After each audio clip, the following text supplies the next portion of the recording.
میں نے بیوی کو دودھ میں زہر ڈال کر دیا اور کہا اسے پی لو کیونکہ مجھے اپنی بیوی سے بہت نفرت تھی۔ میری بیوی گھر والوں کی پسند تھی۔ میں جان چھڑانے کے لیے دودھ والے گلاس میں زہر ڈال کر دوستوں کے پاس آ گیا۔ میں اس کی موت کی خبر سننے کے لیے بڑا بےتاب تھا کہ اچانک اماں کی گھر سے کال آئی اور کہنے لگی بیٹا جلدی گھر آ جاؤ، بہو کی آخری سانسیں چل رہی ہے اور وہ تمہیں بلا رہی ہے۔ میں دوڑتا ہوا گھر پہنچا تو میری بیوی نے مرتے ہوئے ایسی بات بتائی کہ میری تو روح کام گئی کہ میری بیوی نے آج میری شادی کو تیسرا دن تھا اور مجھے ایسے لگ رہا تھا جیسے میرے اجڑنے کا آج تیسرا دن تھا۔ مجھے اس شادی سے بالکل بھی خوشی نہیں تھی، مجھے ایک ایک گھٹن زدہ محسوس ہو رہا تھا۔ اس تکلیف سے نکلنے کے لیے میں شہر واپس جانے کے لیے صبح سویرے ہی اٹھ گیا تھا۔ میرے بوڑھے باپ نے اپنے مرحوم بھائی کی بیٹی آئمہ سے میری مرضی کے بغیر ہی نکاح کر دیا تھا۔ وہ مجھ سے عمر میں 4 سال بڑی تھی، گہرے سنوان کے رنگ کی، اوپر سے بالکل گورا بھی۔ میں نے سامان بننا شروع کیا تو وہ میری منتیں کرتی رہی کہ اتنی جلدی واپس نہ جائے۔ مجھے وہ ایک آنکھ نہ بھائی تھی، مجھے اس کا بولنا بھی اچھا نہیں لگ رہا تھا۔ میں بس چاہتا تھا کہ وہ منظر کہیں غائب ہو جائے۔ میں نے تو ابا کے کہنے پر کڑوا گھونٹ بھر لیا تھا، مگر میں نے اپنی نئی نویلی دلہن آئمہ سے کوئی رعایت نہ برتی اور صاف صاف کہہ دیا تھا کہ اتنی جلدی واپس شہر جانے کا تو میرا بھی ارادہ نہیں تھا، مگر میں تمہاری شکل سے بیزار ہو کر جا رہا ہوں۔ تمہاری ایک خالی سیاہ شکل مجھے ڈرا رہی ہے۔ میں نے محسوس کیا کہ میری بات سن کر وہ ایک دم مرجھا سی گئی تھے۔ ابا کو جب پتہ چلا کہ میں شہر واپس جا رہا ہوں تو وہ بھی مجھے روکنے آ گئے۔ ان کے سامنے تو میں ایک نہایت فرما بردار بیٹا تھا، وہ تو دن رات میری شان میں قصیدے ہی پڑھتے تھے۔ میں نہیں چاہتا تھا کہ ان کا دل میری کسی بات کی وجہ سے دکھے۔ میں نے کام کا بہانہ بنا کر اس سے رخصت طلب کی تھی۔ ابا تو میرے مزید گرویدہ ہو گئے تھے، انہوں نے اپنے محنتی بیٹے پر مزید فخر ہونے لگا تھا۔ میں جب گھر سے نکلا تو آئمہ کچن میں کام کر رہی تھی۔ میں اسے بتائے بغیر ہی گھر سے نکلا اور کھلی فضا میں سانس لیا۔ حقیقت تو یہ تھی کہ گاؤں کے ماحول میں میرا دم گھٹتا تھا۔ مجھے تو شہر کی رنگینی اپنی جانب بلاتی تھی۔ شہر تو میں بذریعہ بس پہنچا تھا تاکہ میرے گاؤں والوں کو مجھ پر کسی قسم کا بھی شک نہ ہو، مگر بس اڈے پر میرے باڈی گارڈ تمام میری مہنگی کار کے پہنچ چکے تھے۔ میرا کام ہی کچھ ایسا تھا کہ مجھے سیکیورٹی کی ضرورت پڑتی تھی۔ مجھے اس بات کا کامل یقین تھا کہ اگر مجھے میرے ابا کو پتہ چل گیا کہ ان کا اکلوتا بیٹا کیا کام کرتا ہے تو وہ تو بیچارے اللہ کو پیارے ہو جائیں گے۔ جہاں تک بیوی کی بات ہے تو مجھے اس کی پرواہ بھی نہیں تھی۔ وہ سیدھے خیالات والی ہر رنگ و نور سے دور بیوی مجھے چاہے ہی نہیں تھی۔ یہاں شہر میں ایک سے بڑھ کر ایک حسین اور دل فریب اداؤں والی لڑکیاں میری دوست تھیں، تبھی تو مجھے گاؤں کی سنوالی سی لڑکی ایک آنکھ نہ بھائی تھی۔ شہر میں میرا ایک نام تھا، ایک پہچان تھی۔ بڑے بڑے سمگلرز میرے آگے پانی پھیرتے تھے۔ میرے علاقے کی طرف کوئی سمگلر چکیا پولیس بھی آنکھ اٹھا کر نہیں دیکھ سکتی تھی۔ جی ہاں، آپ درست سمجھے، میں شہر کا ایک جانا پہچانا اور بڑا سمگلر تھا۔ یہ اس دن کی بات ہے جب بھی میں بھیس بدل کر کالج کی بس میں سوار ہو کر اپنا نیا شکار ڈھونڈ رہا تھا۔ کالج کی کچی عمر کی معصوم لڑکیوں اور لڑکوں کو میں اپنے دام میں پھنسانے آیا تھا۔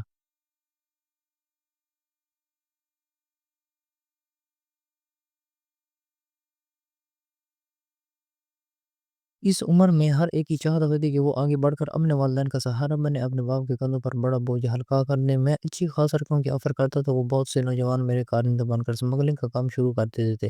میں بس میں سوار تھا جب ایک لڑکی میری سیٹ کے پاس آ کر کھڑی ہو گئی۔ وہ ہر چیز سے بے نیاز، اچھی خاص اکھڑ مزاج لڑکی تھی۔ اس کا بستہ کافی خستہ حال تھا، شوز ٹوٹ پھوٹ کا شکار تھے۔ اس لڑکی کا حلیہ اس کی غربت کی داستان چیخ چیخ کر سنا رہا تھا۔ مجھے میرا نیا شکار مل چکا تھا۔ مجھے معلوم تھا کہ اس جیسی لڑکیوں کو پھنسانا بہت آسان ہوتا ہے۔ ایسی لڑکیاں غربت سے جان چھڑوانے کے لیے ہر حد تک جا سکتی ہیں۔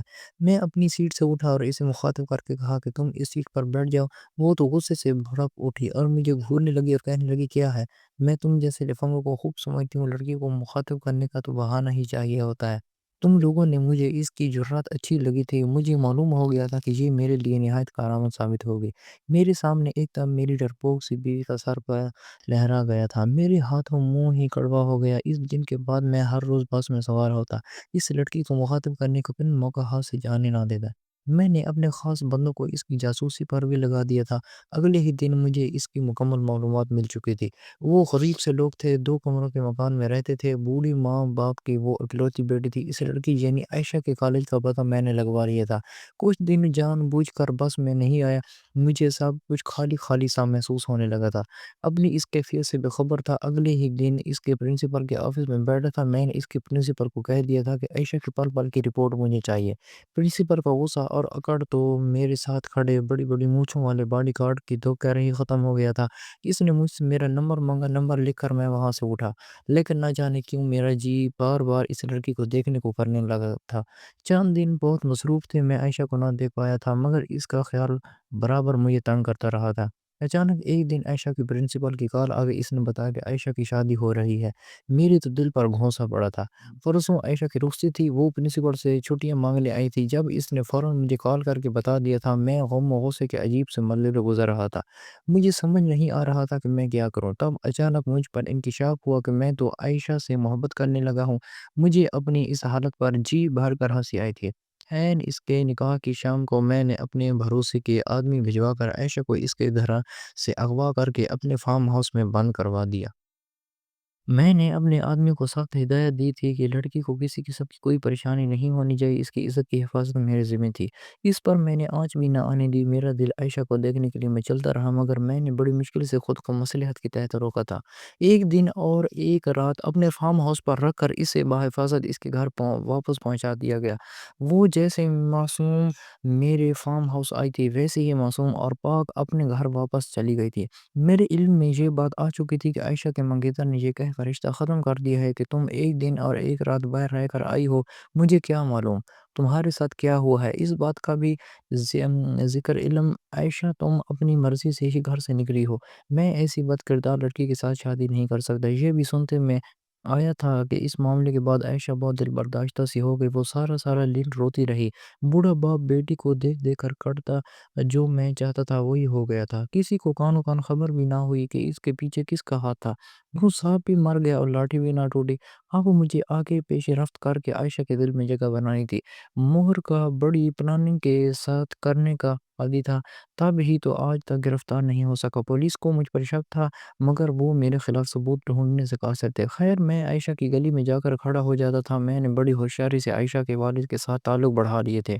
سیدھا سادہ سا آدمی تھا، اسے اپنی طرف مائل کرنے میں دیر نہیں لگی۔ اس کے والد نے بتایا کہ ان کے گھر کا سارا خرچہ عائشہ کا منگیتر ہی کرتا تھا۔ گھر کا چولہا اس کے لڑکے کے دم سے گرم ہوتا تھا۔ اب تو فاقوں تک نوبت پہنچ گئی تھی۔ میں نے اس کے والد کے گھر میں راشن ڈلوا دیا۔ عائشہ کے والد نے بہت منع کیا، مگر میں نے بھی کہہ دیا کہ مجھے اپنا بیٹا ہی سمجھے کیوں۔ میری رسائی عائشہ کے گھر تک ہو گئی۔ میں پیسہ پانی کی طرح لٹا رہا تھا۔ عائشہ نے مجھے پہچان لیا تھا، اسی لیے وہ مجھ سے کلام نہیں کرتی تھی، لیکن میری مسلسل مہربانیوں نے اس پر بھی اثر ڈالا تھا۔ وہ میری شرافت کے قائل ہو چکی تھی۔ ایک دن اس نے مجھ سے رو رو کر معافی مانگی، لیکن میں نے کہا کہ انسان کو غلط فہمی ہو ہی جاتی ہے، اس لیے پریشان ہونے کی ضرورت نہیں۔ اس دن کے بعد میں جب بھی ان کے گھر جاتا، وہ مجھ سے چائے پانی کا خود پوچھتی۔ اس طرح آہستہ آہستہ ہم دونوں نے دوستی کر لی، اور یوں راوی چین ہی چین لکھنے لگا۔ میں اسے گھمانے پارک لے جاتا، اچھے مہنگے ہوٹلوں میں کھانا کھلاتا، دنیا جہاں کی چیزیں اس کے قدموں میں ڈال دیتا، اور ایسا کرنے پر مجھے بالکل بھی کوئی افسوس نہیں ہوتا تھا، بلکہ مجھے دلی سکون ملتا تھا۔ عائشہ کا جھکاؤ بھی میری ہی طرف تھا۔ چھپے الفاظ میں اس نے اپنی چاہت کا اظہار مجھ سے کر دیا تھا۔ وہ دن میری زندگی کا سب سے زیادہ خوبصورت دن تھا۔ میں نے ایک بھی لمحہ ضائع کیے بغیر عائشہ کے باپ سے اس کا رشتہ مانگا تھا۔ اسے کوئی اعتراض نہیں تھا، بلکہ وہ تو خوشی سے ہلکان ہو رہا تھا۔ عائشہ نے بھی ہاں کر دی، مگر نہ جانے کہاں سے اس کو میری شادی کی خبر ہو گئی۔ وہ سارا دن روتی رہی تھی، اس کے آنسو دیکھ کر میرا تو کلیجہ ہی پھٹا جا رہا تھا۔ میں نے اسے ہر طرح سے یقین دلایا کہ وہ ہماری راہ میں نہیں آئے گی، چونکہ میں تو اس کو دیکھنا بھی پسند نہیں کرتا، مگر وہ نہ مانی۔ عائشہ نے شرط رکھی کہ میں جب ایک ایمہ کو طلاق نہیں دوں گا، وہ مجھ سے شادی نہیں کرے گی۔ میں نے اسے بتایا کہ میں ایمہ کو چھوڑ نہیں سکتا، کیونکہ اگر میں نے اس کو چھوڑ دیا تو میرا باپ مر جائے گا، تو پھر کچھ ایسا کرو کہ وہ خود تمہیں چھوڑ کر بھاگ جائے۔ عائشہ نے کہا تھا، مجھے اس کی بات پسند آئی۔ مجبوراً مجھے سب چھوڑ چھاڑ کر دوبارہ گاؤں جانا پڑا۔ ابا اور ایمہ میری آمد پر بہت خوش تھے۔ میں نے اپنا رویہ ایمہ کے ساتھ سخت کر لیا تھا، بات بات پر اس کی تجلیل کرنے لگا تھا، مگر وہ خاموش آنسو بہاتی رہتی۔ اس کی کالی کلوٹی شکل مجھے غصہ دلاتی تھی۔ میں اس کی سانولی رنگت کے تانے دیتا تو وہ شیشہ پکڑے ہر وقت روتی۔ اس کے آنسو دیکھ کر لمحے بھر کو دل دکھتا، مگر میں بھی کیا کرتا، میں عائشہ کے عشق میں پاگل ہو گیا تھا۔ میں نے اس کے ساتھ برا سلوک شروع کر دیا۔ اب تو نوبت مار پیٹ تک آ گئی تھی۔ میں نے ایمہ پر ہاتھ اٹھانا شروع کر دیا تھا، مگر میں نے کبھی اس کے سے شکوہ نہیں سنا تھا۔ مجھے ایمہ کی ڈھٹا مٹھائی پر مزید غصہ آنے لگا تھا۔ وہ کافی سخت جان تھی، میں جتنا اس سے دور بھاگتا وہ اتنا ہی مجھ پر مرتی۔ میری زندگی میں اگر عائشہ نہ ہوتی تو اب تک میں آئمہ کا اسیر بن چکا ہوتا، مگر اب جب میں اس سے جان چھڑوانا چاہتا تھا تو اس کی یہ حرکتیں مجھے زج کرتی۔ میں قصہ تمام کر کے جلد سے جلد عائشہ کے پاس جانا چاہتا تھا۔ اس کی من مونی صورت مجھے بہت یاد آتی تھی۔ گاؤں آئے ہوئے مجھے 1 مہینہ ہو چلا تھا، اس سے میرے کاروبار پر بھی بہت برا اثر پڑ رہا تھا، جو کہ موبائل پر عائشہ کے ساتھ مسلسل رابطے میں تھا، اس لیے میں تھوڑا صبر کر کے بیٹھا تھا۔ میں عائشہ کو سارے حالات سے آگاہ کرتا رہا، اب تو وہ بھی آئمہ کی ڈٹھائی سے عاجز آ چکی تھی۔ اس نے مجھے آئمہ کو زہر کھلانے کا مشورہ دے دیا۔ ایک لمحے کے لیے میرا دل ڈوب گیا تھا، مگر اس کے سوا اور کوئی چارہ بھی نہیں تھا۔ میں نے آئمہ کو جلد خوشخبری سنانے کا کہہ کر کال بند کر دی تھی۔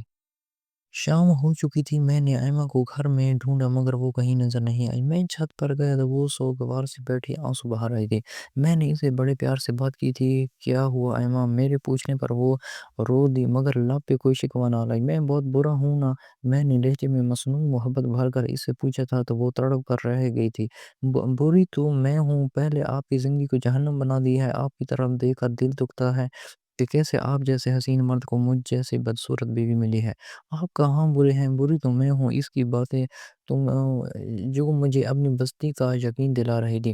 میں کتنا گرا ہوا انسان تھا، مگر وہ کہتے ہیں نہ جس کی صورت سیاہ تھی اس کا دل بہت اجلا سا تھا۔ میں نے اس کے آنسو پوچھ کر اسے اس کی پسندیدہ چیز کے بارے میں پوچھا تو اس نے دودھ کا ذکر کیا۔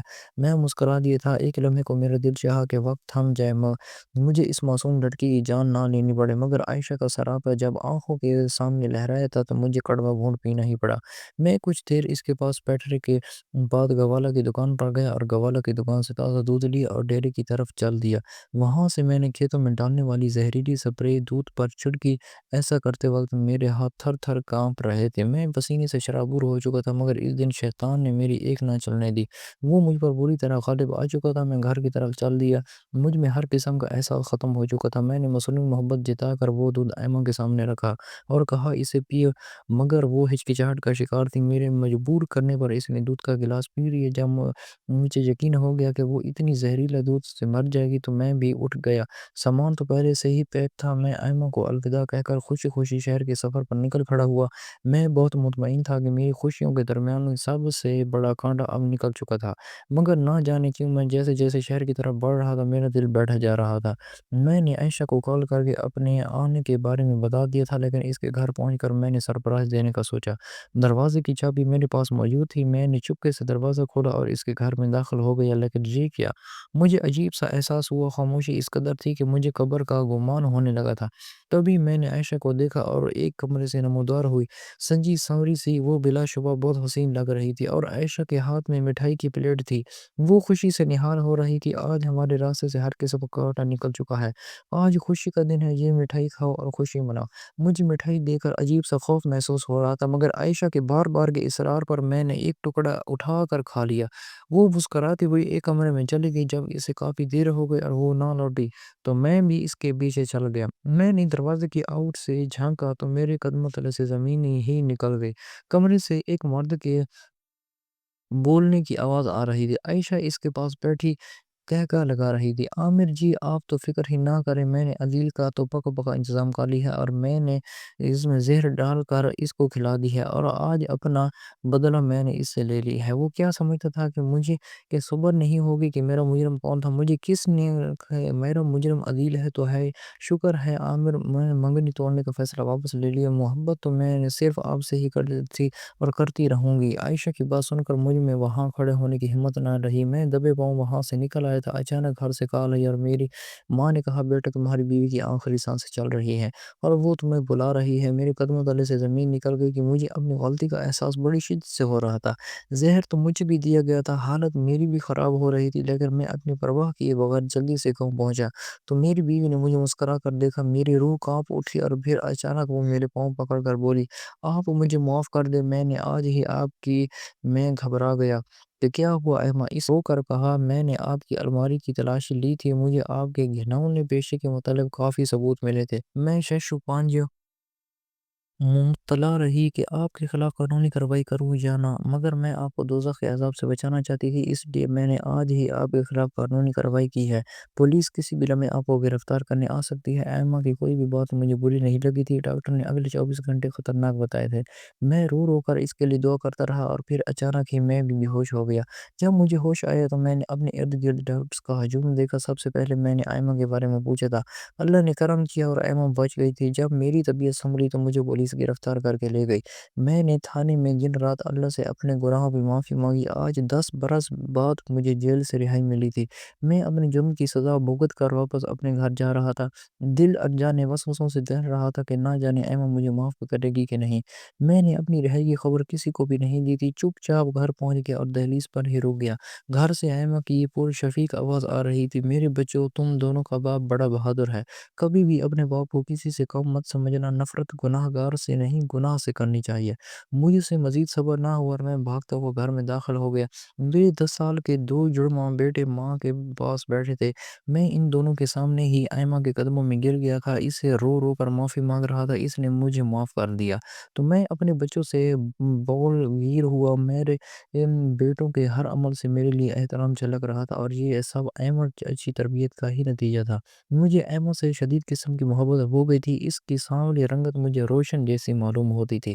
ان تینوں سے مل کر میں ابا اور اماں کے کمرے کی جانب بڑھا تھا۔ ابا اماں کے قدم بوسی کر کے مجھے ان کا شکریہ ادا کرنا تھا کہ انہوں نے میرے لیے اتنی اچھی شریک حیات ڈھونڈی تھی۔ لوگ سچ کہتے تھے کہ بڑوں کی مان کا انسان کبھی نامراد نہیں رہتا۔ اگر آپ کو ہماری کہانی پسند آئی ہو تو اسے لائک کر